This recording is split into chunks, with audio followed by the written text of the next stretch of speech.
Good evening, everyone.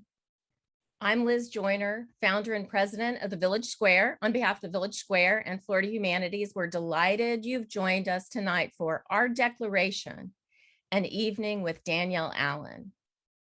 This program begins a multi-year series of digital programs, Unum, Democracy Reignited, presented in partnership with Florida Humanities. The programs will explore the past, present, and future of the American idea as it exists on paper, in the hearts of our people, and as it manifests in our lives.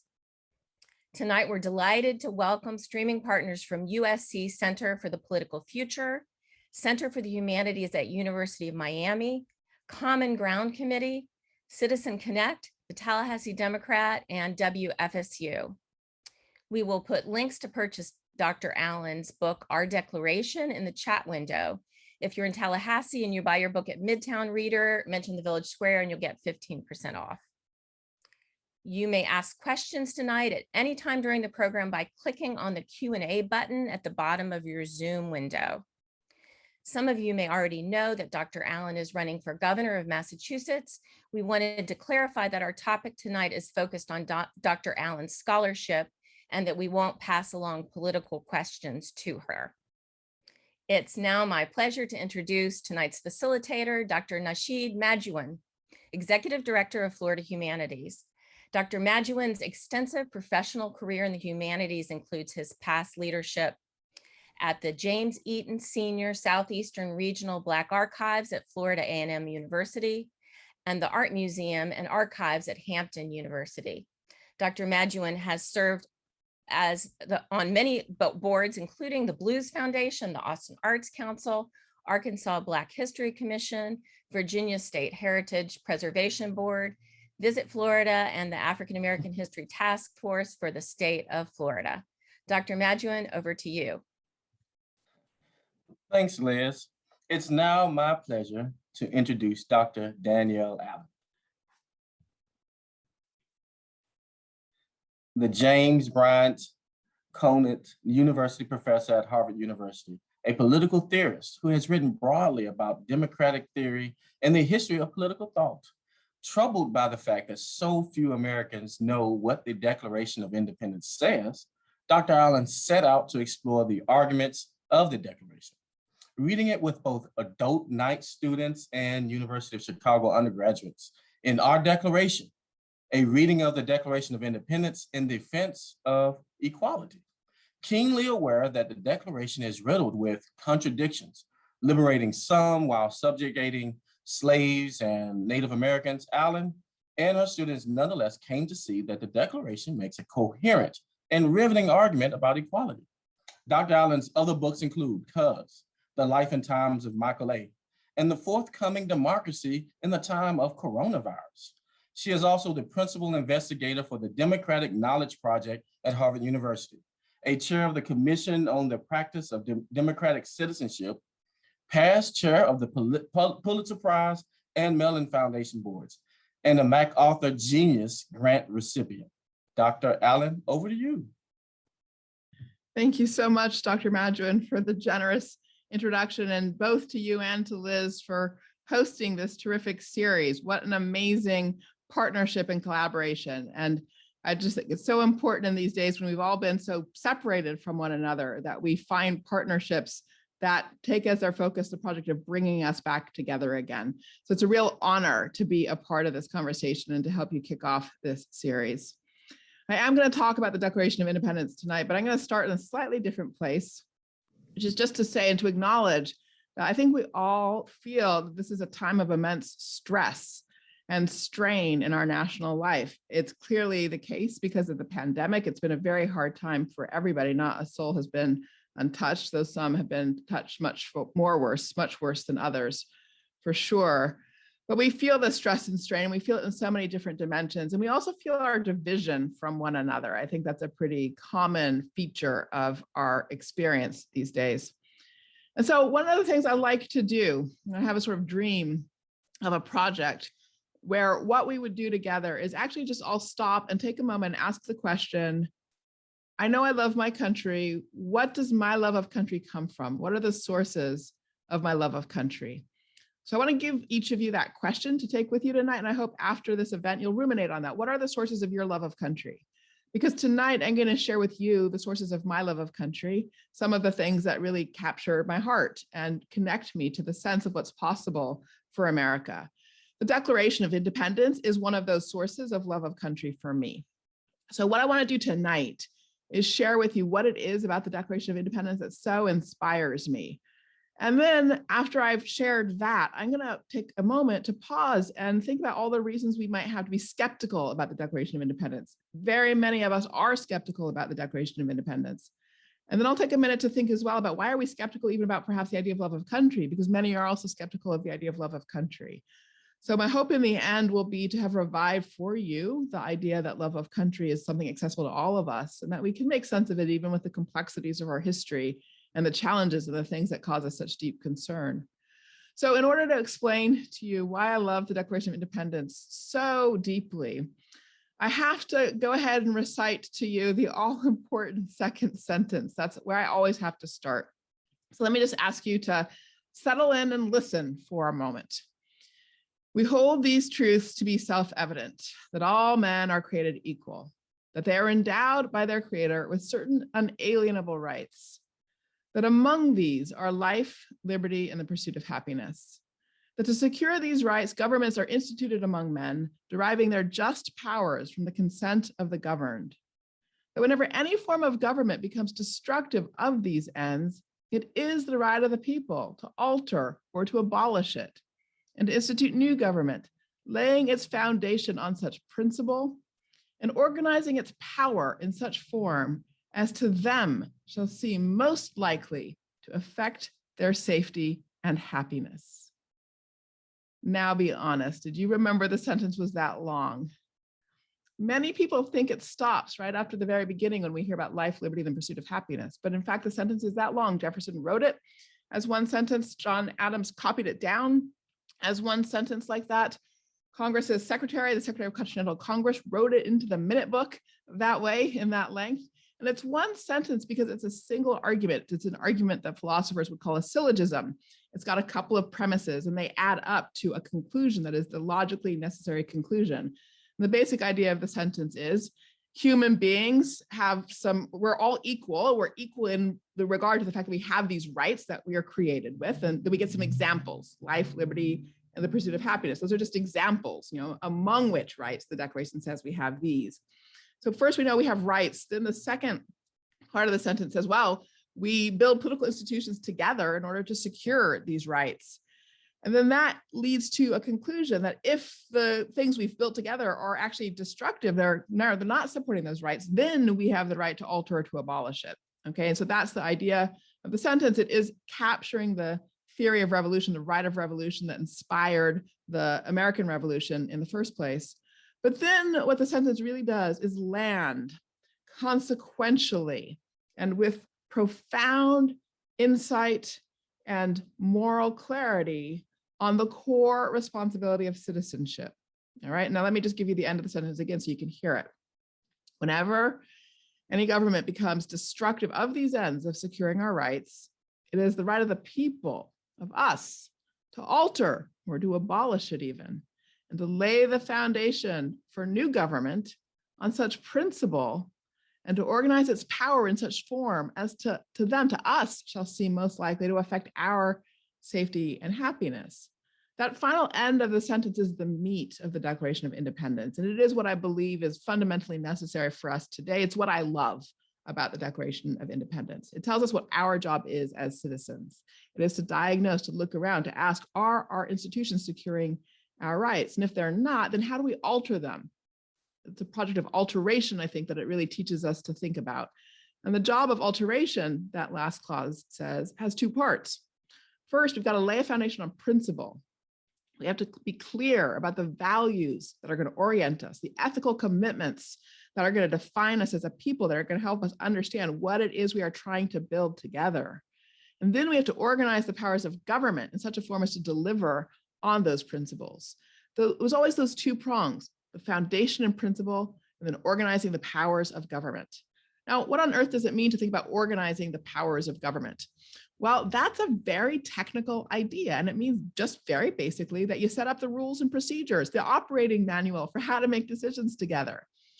In May of 1776, June of 1776, as the members of Continental Congress were beginning to get really clear that the moment for revolution had arrived, they developed a set of jobs that they thought they had to do. And they were exactly these two jobs: to lay a foundation in principle and then to organize the powers of government so that they could make decisions together effectively. In order to lay the foundation of principle for their revolution and for the new society they were going to build, they drafted the Declaration of Independence. It was a preamble to their decision to declare independence. But at the same time, exactly the same time that they did that, as they set up a committee to draft the Declaration, they also set up a committee to draft the Articles of Confederation. That was the instrument that's the technical word, the legal tool, the document that was going to explain how Congress was going to operate and how all the newly formed states, now not colonies, were going to share decisions together. So those two things together, the Declaration and the Articles of Confederation, were the foundation and principle on the one hand, and then the instruction manual, the operating manual, the rules of procedure for how to organize the powers of government. Then, of course, after the revolution, quickly nothing worked. That the Articles of Confederation didn't work. The operating manual was breaking. Nobody could steer the thing. They couldn't drive the machinery of government. They couldn't make a budget. People weren't coming to Congress. They didn't have a quorum. They couldn't pass decisions. The whole thing wasn't working at all. And that's what led us to the Constitutional Convention. So at the Constitutional Convention, they had a debate. They asked themselves, do we need to write a new document of principle? Do we need to relay the foundation of principle? Or do we just need to reorganize the powers of government? And they decided they didn't need to relay the foundation of principle, that the Declaration already captured those core principles, those principles of equality and liberty. That was the core already. They were clear on that. So they did the work of reorganizing the powers of government by reorganizing the operating manual, and we got the Constitution as a result of that. Now, but if you listen closely to that declaration and hear what the foundation of principle tells you, right? It tells you that it's our job, again, to diagnose, is our government securing our rights? And then to make a judgment about whether we need alterations. The Constitution itself reflected a commitment to the notion that the people judges over and over again whether or not it's achieving its goals. So in that regard, what was created in the very beginning was an approach that was always about perpetual review and perpetual improvement. There was no expectation of permanence, actually, even for the Constitution. Durability, yes. That it would last and be flexible and adaptable and work, yes. But permanence, no. The expectation was that the people would have to judge over and over and over again. Now, why do I love this? Why is this so inspiring to me? For starters, because it's empowering, okay? It is empowering of us in 2021, we the people. We still have the same job of judgment that they had in 1776, that they had in 1787. So that's the first reason I love it. The second reason I love that sentence is because it makes clear we're all created equal. We're equal in being people who can help shape that understanding of our collective shared purpose, our core values, and we can help shape the question of how we organize the rules of procedure to work together. All right, so we're equal precisely in wanting and desiring freedom and learning that we can exercise it through shared self-governance. Equality and freedom fit together, mutually like hand in glove. The point is freedom for all, but we can't have freedom for all unless we have freedom from domination by one another. And that means we have to share together in the tools and practices of self-government. So that's the second reason I love that sentence, because it puts equality and liberty together in that really profound way. And then the third reason I love it is because it conveys on us a sense of responsibility.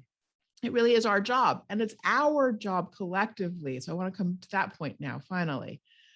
Lots of times when we think about the Declaration and we only think about that first sentence, or not the first sentence, rather the first clause, and we just think about the idea that we are all created equal and endowed with certain unalienable rights, among which are life, liberty, and the pursuit of happiness. And if we stop our thinking there, our focus is exclusively on individual rights. I'm going to pursue my happiness. How am I going to do that? That's my job. It's not anybody else's business. It's just about my happiness.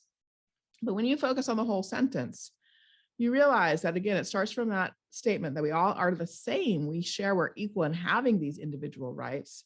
But then to protect those rights, It's explicit. It says, governments are instituted among men to secure those rights. We build something together to protect our rights. And what is the thing that we build? It's our political institutions.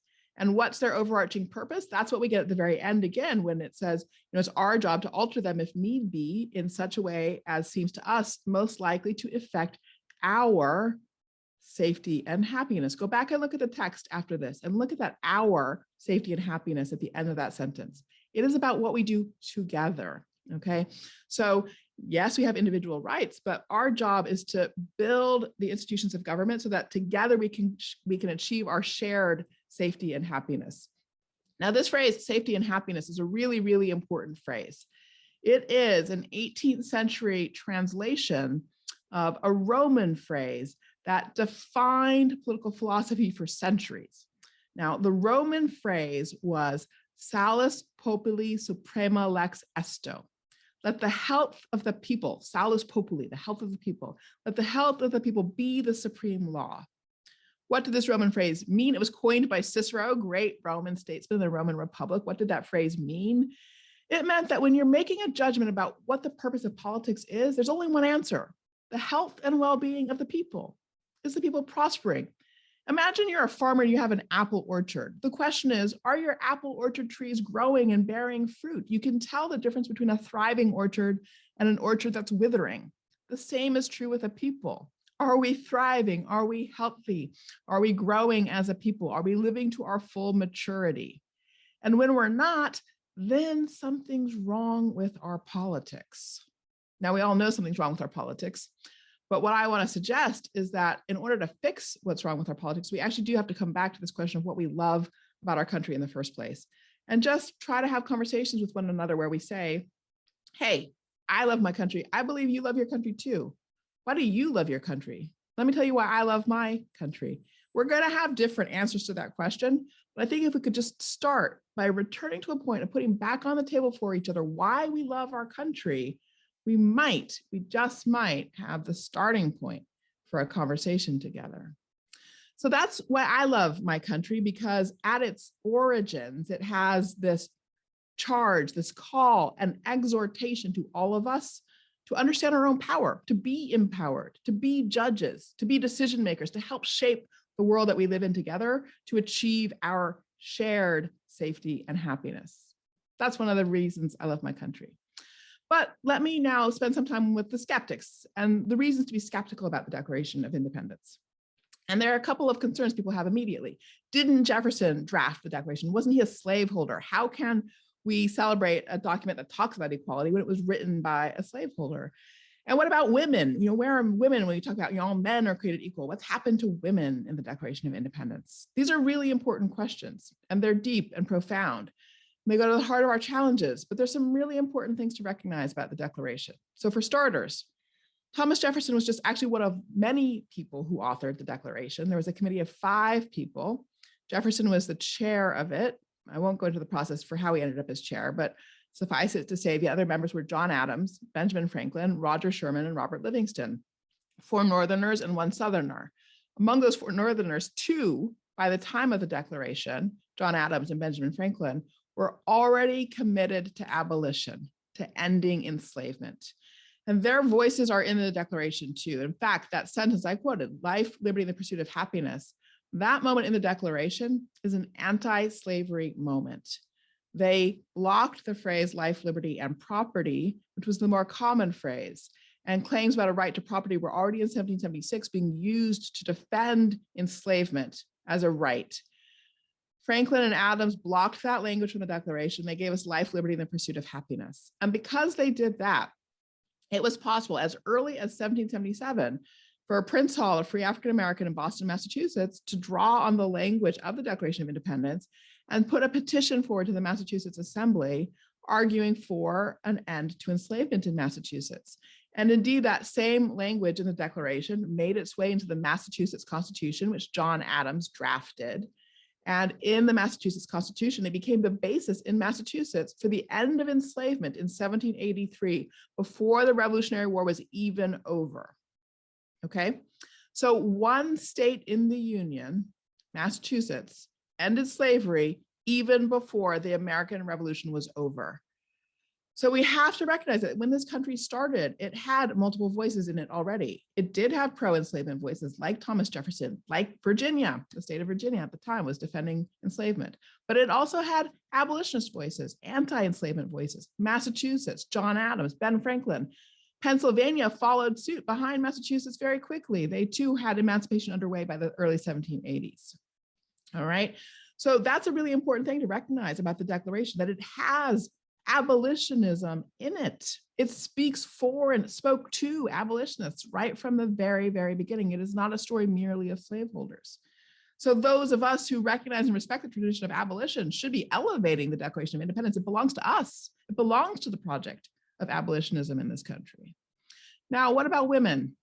Now, here is a really deep point that was made best by Abigail Adams. Several people raised the question of what happened. What about women? What about women's rights? Abigail Adams raised questions about the place of women in the new republic in writing to her husband, John Adams, as the war was developing. She was very eager to see the war come. She thought they were moving too slowly. She wanted them to move along more rapidly.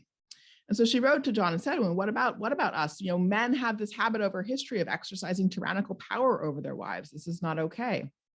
And John wrote back to her, and he wrote back to some other people who also wrote to ask questions about the place of poor people, working people without property, and about the place of, in the language of the time, Negroes in the new arrangements.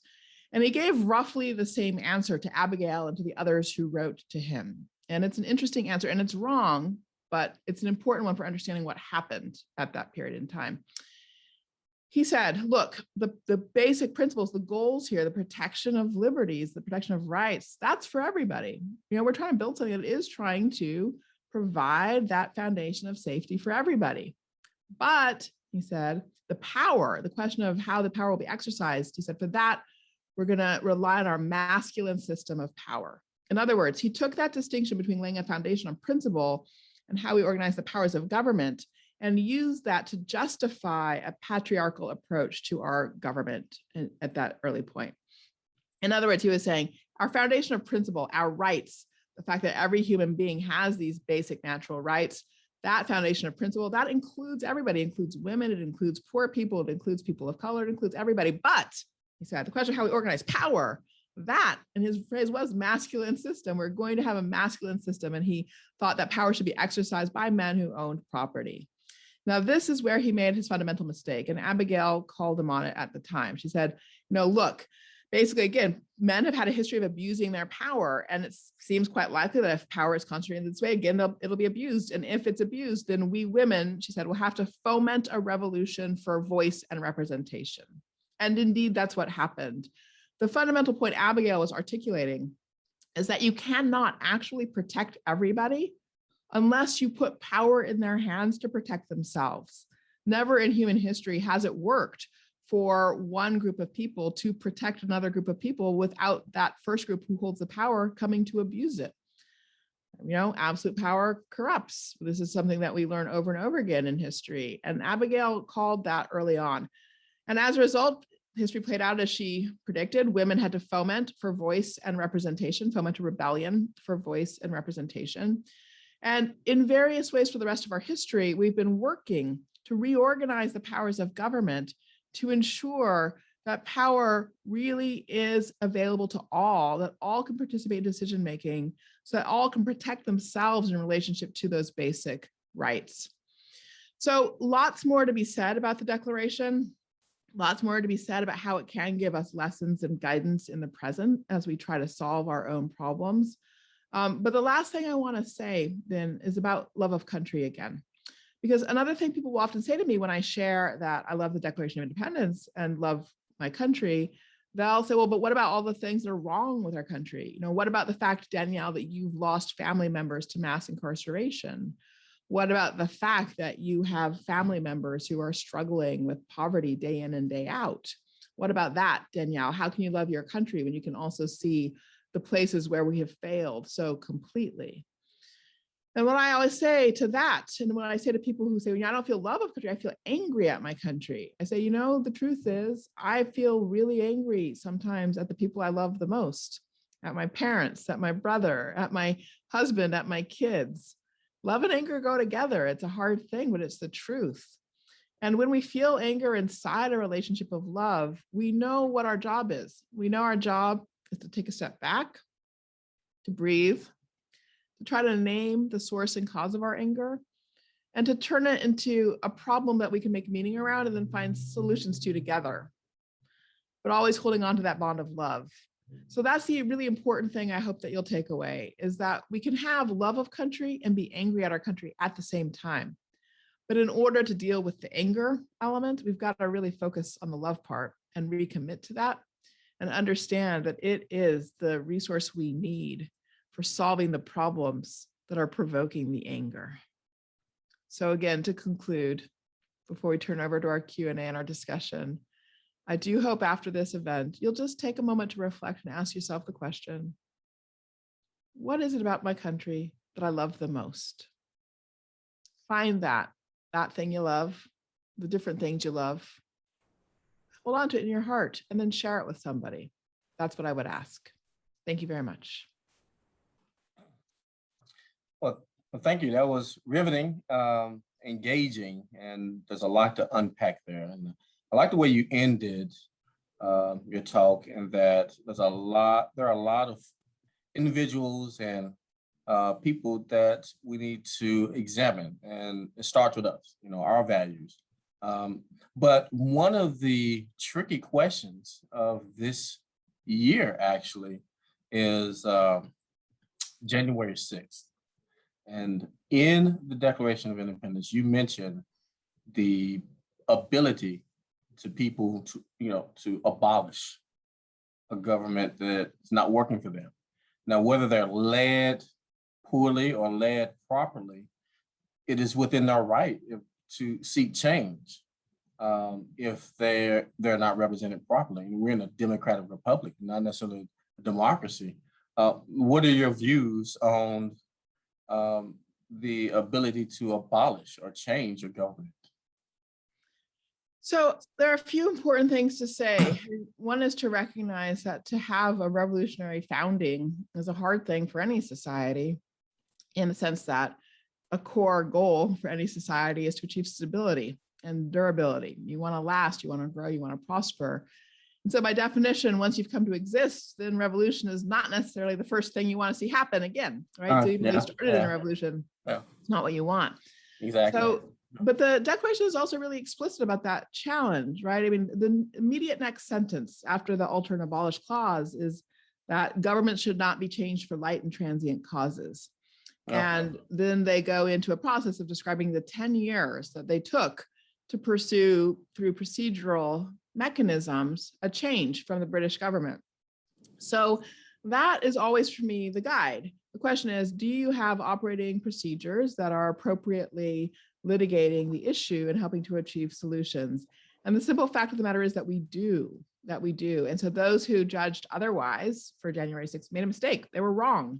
We had court processes that worked their way through November and December, litigating what had happened with the election, clarifying it, and coming to a very clear conclusion that the election had been soundly administered across the whole of the country. So that work was done. So there was not a reasonable basis for a revolutionary action of any kind in January. That's the critical thing. And I think that is really what the framework of the Declaration also helps make clear. Yeah, and so you also mentioned Prince Hall, African Americans, and mass incarceration here in Florida. We've addressed and tackled and readdressed the issue of post-incarceration rights, and how do we address that? People have rights, inalienable, as you mentioned, and the pursuit of happiness, and you are paying taxes. You're not alleviated from that responsibility.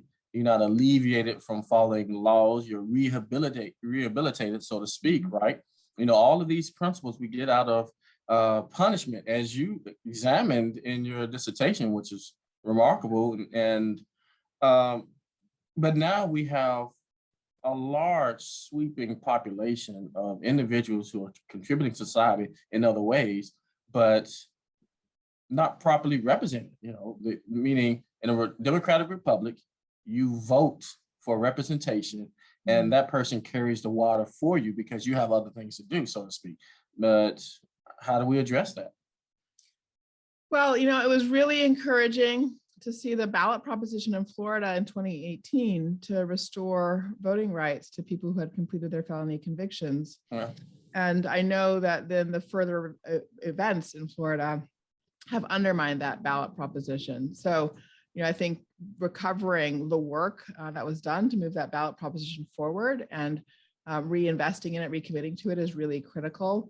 I did co-chair for the American Academy of Arts and Sciences, a commission on the future of the practice of democratic citizenship. We worked over several years. We conducted listening sessions all over the country. We were a bipartisan commission, and we worked really hard to find a set of recommendations for improving and strengthening our democracy that really could gain assent and affirmation across political lines of division. And so our report, called Our Common Purpose, came out in June 2020. And I would really encourage everybody to take a look at it, because I think it does offer a blueprint for how we can restore a sort of virtuous cycle linking responsive political institutions to the empowerment of ordinary people, to a civic culture that supports our sense of shared commitment to each other and to our country. In that report, we have 31 recommendations, and one of them is indeed that we should be restoring voting rights to people who have completed their felony convictions. So the American Academy of Arts and Sciences, a long-standing, ancient of days academic institution, has, in the course of its work, and again, engaging with people in all kinds of contexts and places, come to the view that this is really one of the most important things that we need to move forward. So we would commend that report to everybody's attention. The Academy has also been building out a network of organizations who are champions of different recommendations in the report. And so for those of you in this audience who are involved in trying to restore voting rights to people who have completed their felony convictions, I would encourage you to reach out to the Academy and get connected with the champion organizations that are working on moving that forward. I think it's really important. Yeah, that's some good work. It's a heavy lift for some. We were still going back and forth with it in Florida, but it opened the door for a discussion across the United States and the territories. It did. And if you don't mind my jumping in for a second there. No, fine, yeah. I just want to say it was so important about it. And maybe I'll say something too about the dissertation and some of the history, but please, please. The ballot proposition was so important because it was a supermajority vote, right?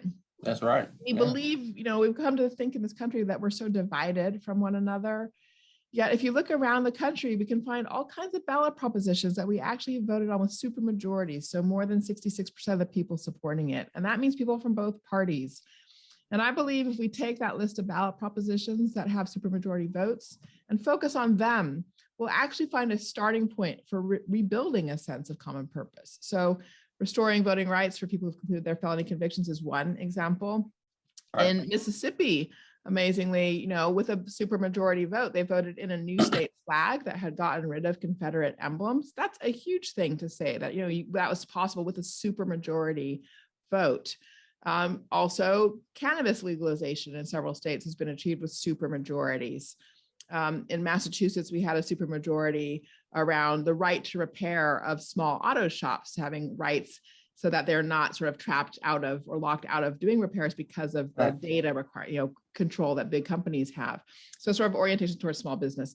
So the point is just that, again, with that work in Florida, it was a good example of a place that we are actually able to come together. And I think we have to find those and really try to build on them.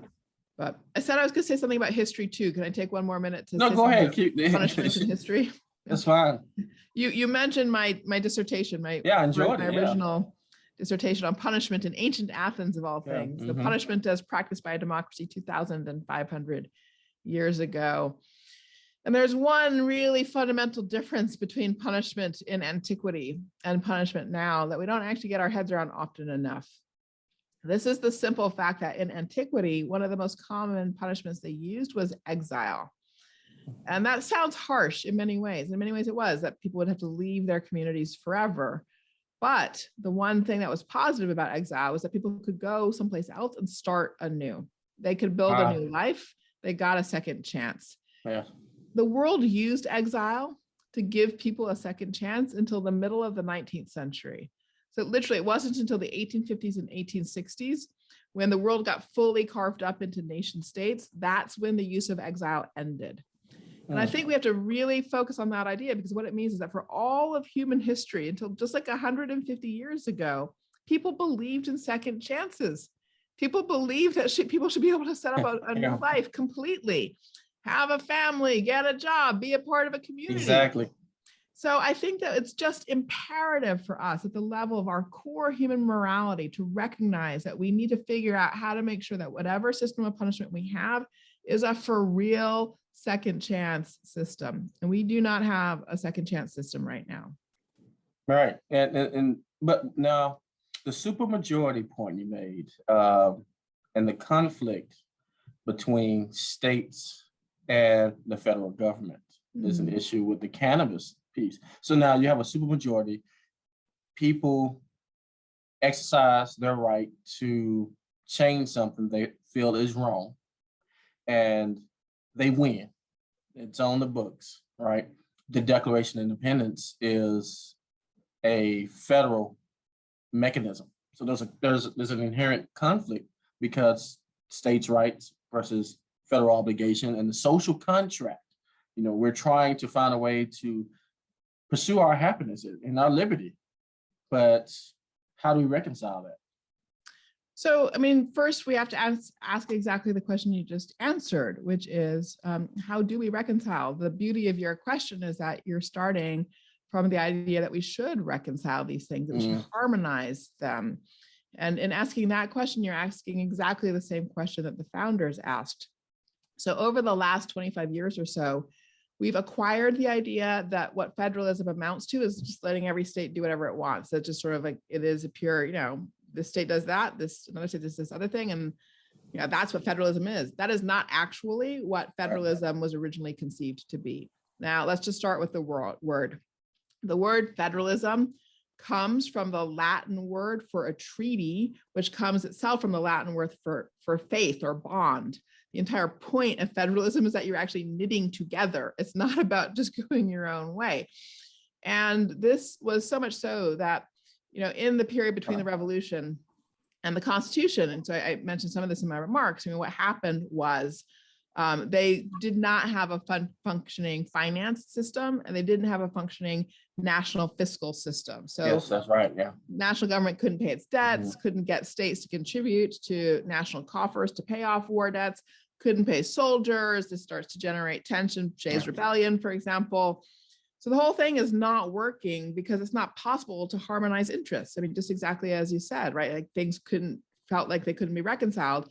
It was the fact that they weren't able to reconcile things, that the operations were breaking, that led to the Constitutional Convention. And so the entire goal of the Constitutional Convention was to reorganize relationships among states and the federal government in order to achieve harmonization. That is literally the word that is used in the Federalist Papers to describe what the point is of federalism. It's to harmonize so that the interests of the states and the shared national interests can be harmonized. These things can work in sync with each other. And so I think one of our greatest challenges right now, honestly, is that we have lost an understanding of what the core purpose of federalism is. It's actually harmonization in alignment with the national interest, with flexibility and adaptability, so there can be variation, but nonetheless, that harmonization is the core goal. And then just as we've lost our understanding of the purpose, I think we've also lost our understanding of how to actually activate the machinery of federalism in support of a harmonized effort. So I think we have a lot of relearning to do on that front. Yeah, so you and looking at harmony and the ability to change a system that's broken, you know, federalism addressed its financial challenges, and of course, we have challenges today, but looking at the timing, 250 years of this Declaration of Independence, and it took a century to address slavery, and it took 2 centuries with the 19th Amendment to address gender equality, so to speak, with voting rights. You know, we still have some inequality with pay. Maybe there's some way to address that. And now we're starting to see abuse with the electoral college and representation. Do you see on the horizon any amendments that you think that we should be looking at? Well, let me just come back again to the American Academy of Arts and Sciences report, Our Common Purpose. So when we did this work, so there was about 35 people on this commission from a variety of professional sectors, all demographic backgrounds, geographic backgrounds across the country, and as I mentioned, bipartisan, cross-partisan. And we knew, we started because we all had a sense that things are, kind of in rough shape. For me, my kind of red alert moment came back in 2013 when Congress had an approval rating of 9%. I was like, if Congress has an approval rating of 9%, then that means the people doesn't approve of its own voice. Right. And then if your democracy is broken, if that's the situation. So we all had our different reasons for thinking that things are in a bad state. And we came together to find solutions, and we knew we wanted solutions that were bold, but also feasible.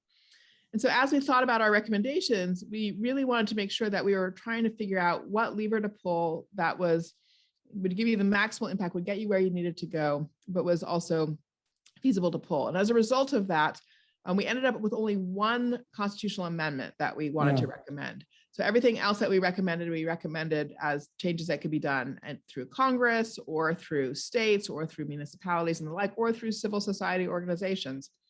And the single amendment that we recommended is an amendment to change the impact of Citizens United and the impact of money in politics to end the idea that corporations have the same kind of speech rights as individual people. That was a single thing that we recommended we should pursue as a constitutional amendment. Yeah, so the amount of money that can be spent to influence politics is one thing, but it looks at your right. I mean, is your wealth, there's a conflict there.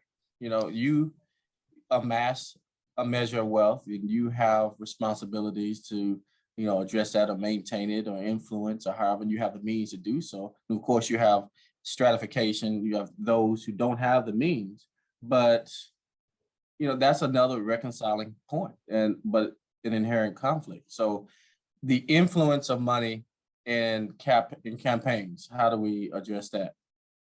So to break it up into a couple of different issues. So the amendment that we're focused on in response to Citizens United is specifically about ending the role of corporate money. So the money, where corporations act, or the whole company acts to fund political enterprises. And so what happened in Citizens United is that the Supreme Court ruled that corporations, Chevron or ExxonMobil or Apple are persons in the same way that Danielle is a person, in the same way that Nasheed's a person, and the like. And that is really, I think, it's a fundamental change of understanding of what a person is.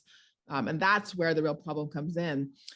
So in that regard, the amendment that we are recommending leaves open the sort of individual role, which does mean that people with more money have access to more participation. But here, there are other kinds of tools that we also could use to address that. So, for example, public financing for campaigns is really important, or matching programs. There's some really interesting experiments on the West Coast where people get vouchers and they can contribute vouchers to the candidate of their choice.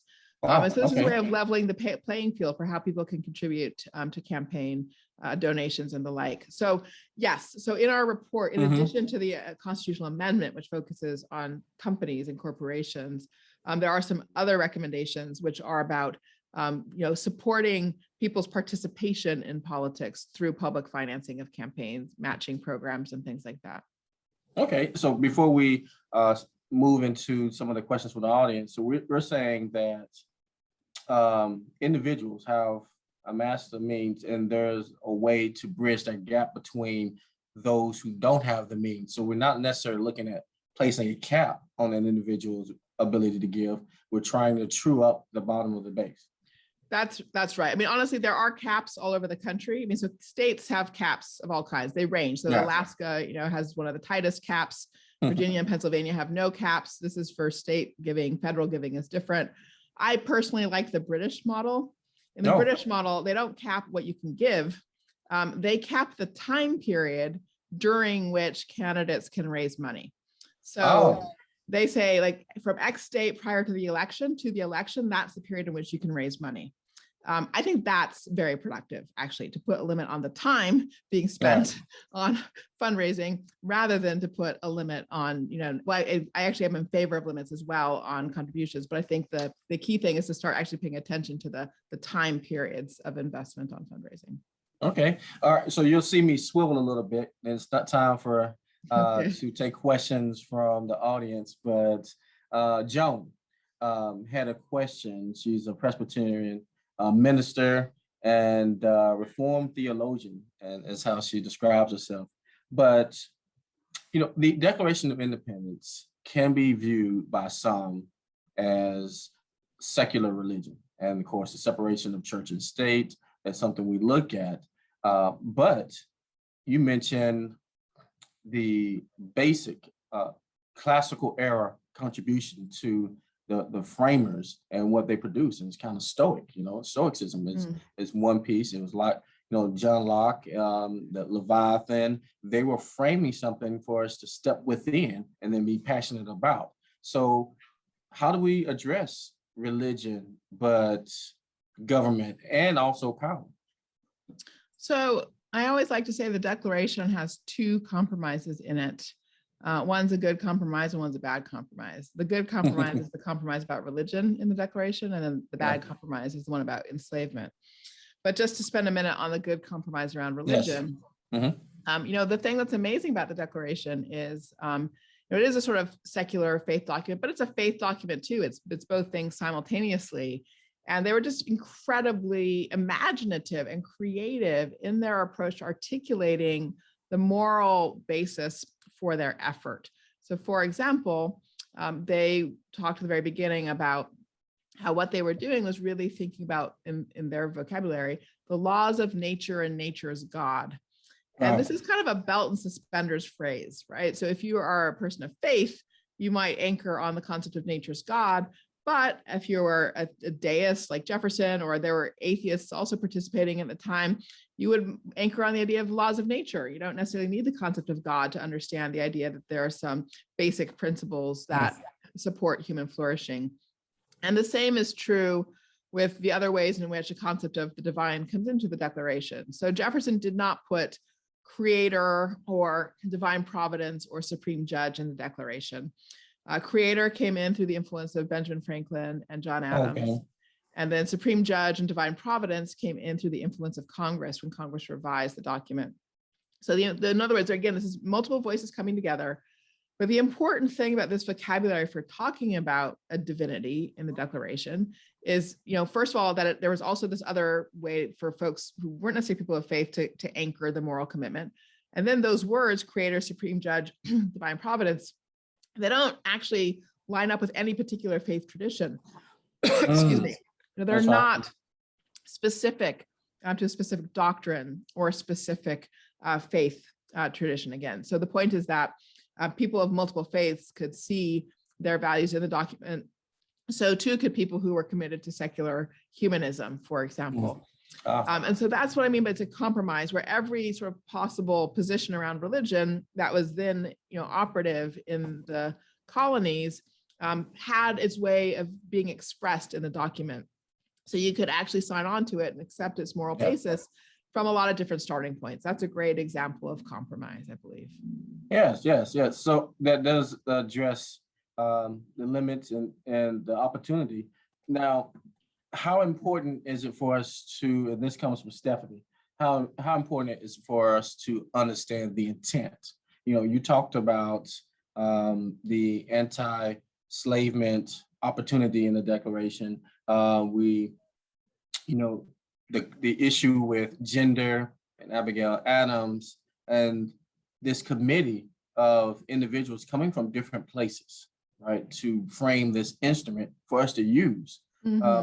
So how important is it for us to understand the intent and our modern democracy? This is coming from Stephanie. Sure. So this is really one of the points I was trying to make about the Declaration. That second sentence is all important, and it really captures the foundation of principle that they were using to name the work ahead of them and ahead of all the generations that would follow them. And when you pay close attention to it, you'll see that what they say is that they expect the people always to judge for themselves. So their intent was that we should judge for ourselves. Okay, so that's the important thing. Yes, you should understand that we should understand their intent in the same way that you always want to understand the intent of any speaker. It's a human, that's the decent human thing to do. We should all be charitable listeners, charitable readers who seek to understand the intent of the speaker and seek to put ourselves in their position. But then as it happens, what it means to understand the intent of the framers is to see that their intention was for us to judge. Okay. So to understand their intent is not to be limited by a set of views about how things should be designed in 1787. Is to understand that they wanted us to judge, how do you organize the powers of government to secure rights? That's the core work. They did it in 1776 through 83 as they wrote the Articles of Confederation. They redid it in 1787. They included an amendments process because they knew we were going to have to keep redoing it, because that is what it means to charge people with the responsibility of judgment. Right. And so we have a responsibility to review where we are. And then as an individual, as a part of a household or community or society, micro to macro, you need to take a look and take stock of what's working and what's not working, and then take action. Exactly. So I do like that. Let me just say this part out loud again as well. We hold these truths to be self-evident, that all men are created equal. They are endowed by their creator with certain unalienable rights, among which are life, liberty, the pursuit of happiness. Right. That means it's a bigger set, among which are yes. Right. So these are just some examples. That whole phrase, among which are life, liberty, and the pursuit of happiness, is an invitation to us to think for ourselves about rights and about how we are going to characterize fundamental rights. Life, liberty, and pursuit of happiness, yes, but what else do we need to say about basic rights? There's more to be said.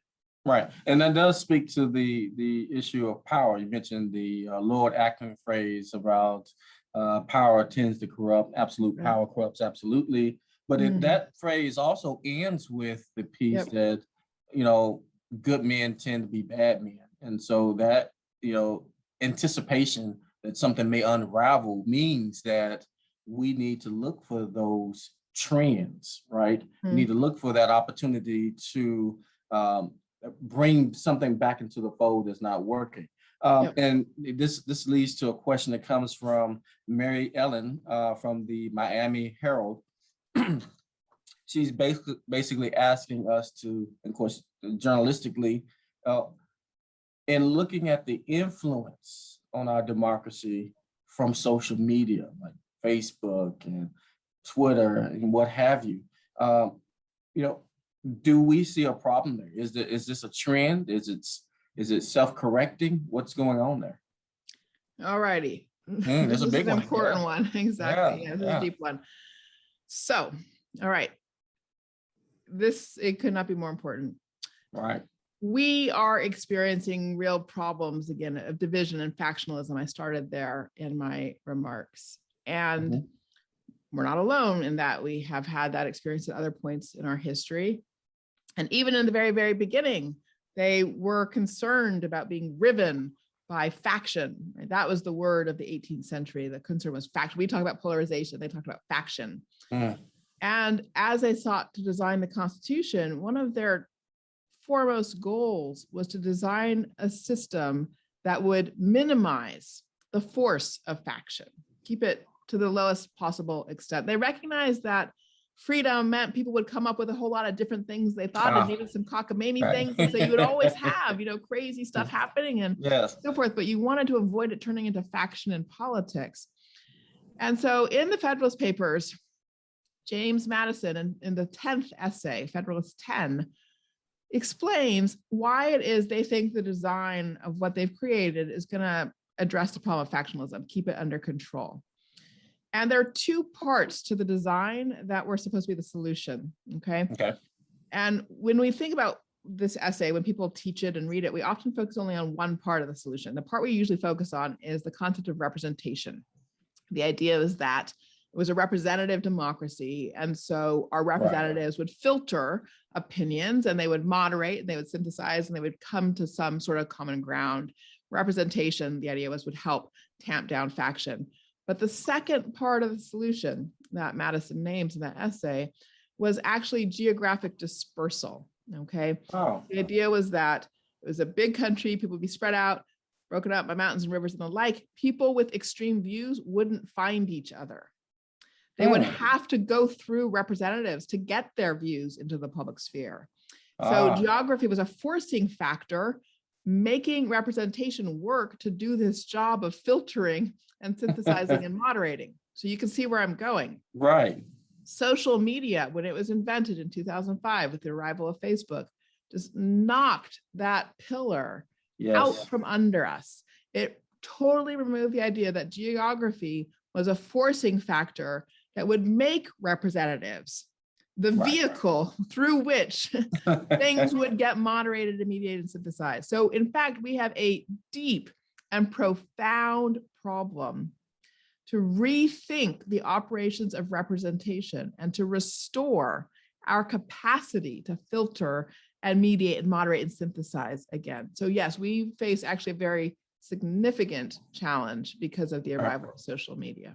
Right. So we're nearing the end of this wonderful discussion, but there's another issue that is being addressed state levels, and the right to marriage equality, and we had a lot of heterosexual men, white men, framing the Constitution, and they looked at power as masculine, as you mentioned, and it's very linear. And do we have an opportunity, or have you identified a pathway to be more inclusive? Or are we ignoring a population here? Well, I think this is a place where Supreme Court jurisprudence, that is to say the decisions that the Supreme Court hands down, have been a very powerful ongoing conversation about those founding principles. And I would encourage everybody to read Justice Kennedy's decision in the marriage equality case, because in Obergefell and Hodges, because it's a really very beautiful articulation of why the principle of equality and equal access to legal institution of marriage really does apply to everybody. So I think it's a good example of that Supreme Court decision for how those original principles are thought through again in the new context. As new questions emerge, there is still a continuity with the original ideas, but it's a recognition that in new contexts, you also have some new discoveries to make. Amazing. That's a very good point, good reference piece. All right, well, I wanted to give you an opportunity to have some closing remarks. We have a couple of minutes left, and this has been delightful. And there are a lot of things we could continue to talk about: equality and equity, that delineation. But I want you to have the opportunity to share something about something that's coming up with you, your forthcoming book. Oh, okay. Thank you, Dr. Magis. There you go. You're prompting me. No, thank you. So I do have a book coming out in December called Democracy in the Time of Coronavirus. Very important. And the book comes out of a whole slew of COVID response work that I did throughout 2020. And the core of it, so connected to our conversation here, one of the chapters focuses on this issue of federalism and how we could restore the idea that harmonization is the goal of our federal system. And I really try to dig into the question of what it would take to get back to a place where both we aspire to harmonize and where we know how to harmonize. So I would love to have folks take a look and would love feedback on the arguments. So you can find me on the website at Harvard and send me your thoughts. I would welcome that. Awesome. Well, I'm looking forward to it. You've been delightful, engaging, and actually I was impressed by how nimble you were at some of these dynamic issues that face us. And I really respect the work that you're doing. And I appreciate your availability tonight. Thank you. It's a pleasure. Thank you so much. What wonderful conversation. Thank you for the great questions, everybody. Really terrific to be with you all. All right. Thank you. So on behalf of Florida Humanities, the Village Square, and our streaming partners, we'd like to thank you for joining us tonight. We hope you come back on November 4th for the third in our Democracy Reignited series, The Constitution of Knowledge, a Defense of Truth, with author and public intellectual Jonathan Rush. You'll receive a follow-up email with a registration link later this evening for the event. Good night, everyone.